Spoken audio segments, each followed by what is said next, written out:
Samia ananyanyua magorofa 9 pale Kibongoto, na leo kwa kanda ya kaskazini Kibongoto ndio ina CT scan, sema CT scan ya kisasa kuliko kote kanda ya kaskazini. Ilikuwa ukipata shida ya CT scan vijana wetu wanaenda Arusha au KSMC. Sasa hivi ikiharibika ya KSMC watu wote wanaenda Arusha, ikiharibika ya Arusha wanaenda wapi?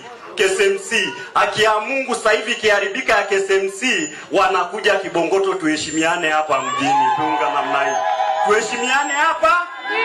Yeni hata ndugu zako walioko huko Moshi waliokuwa natuona tuko kijijini, waambieni kaeni kwa adabu, mtakuja kulala kwetu mpigwe CT scan Kibongoto. Ndugu zangu wananchi wa Siha, tunatambua wakati Daktari Samia Suluhu Hassan anaunda serikali yake baada ya ushindi, ameanza kwa kipekee na kwa mfano mzuri kuanzisha wizara maalumu ya kushughulika na masuala ya vijana.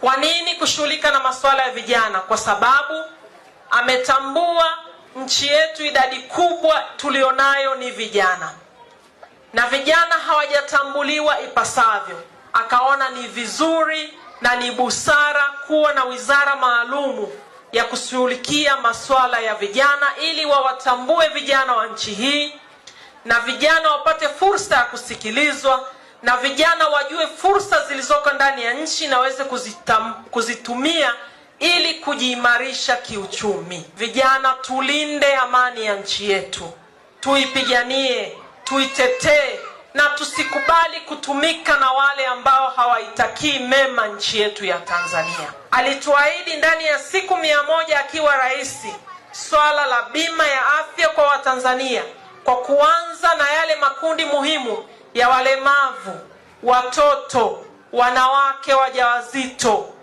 na walemavu unaanza kutekelezwa, na mpango huo umeshaanza kutekelezwa, na mpaka Januari mpaka Februari na imani hili litakuwa limekamilika kwa kuwapatia bima ya afya kwa makundi haya muhimu kwa kuanzia, na baadaye kuwafikia makundi yote katika jamii. Sisi wa kanda ya kaskazini ni wadau wa utalii.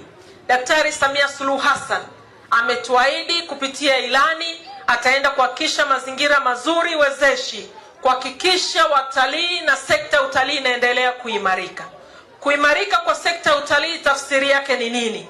Ni kwamba nchi tunapata fedha za kigeni kwa watalii kuja.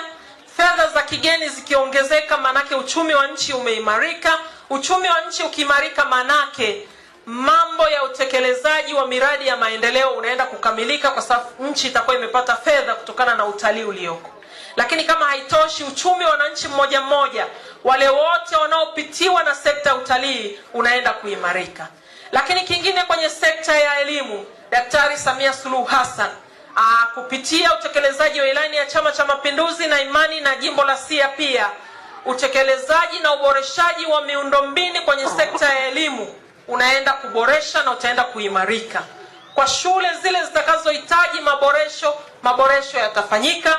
Kwa shule zenye upungufu wa madarasa ya wanafunzi kusomea, madarasa yatajengwa. Kwa shule zenye upungufu wa nyumba za walimu, nyumba zitajengwa.